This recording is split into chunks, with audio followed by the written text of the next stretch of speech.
I have been an engineer, I've been a mechanic, I've been a soldier, I've been a roofer. What does that have to do with education? What I'm getting up to do every day, it's kingdom work. It's just amazing. It's a different feeling than when I would get up every day to go and work at a job.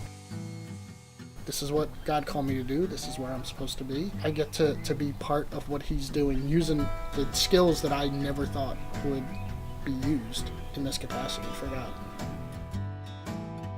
I think He called us to BFA, to this position. It wasn't, let's go into missions, let's look around to see what there is. So it was never a question of where else to go or what else to do for us. One thing that really does help get us up in the morning is to know that the job that Joe's doing and what I'm doing is appreciated here and is needed.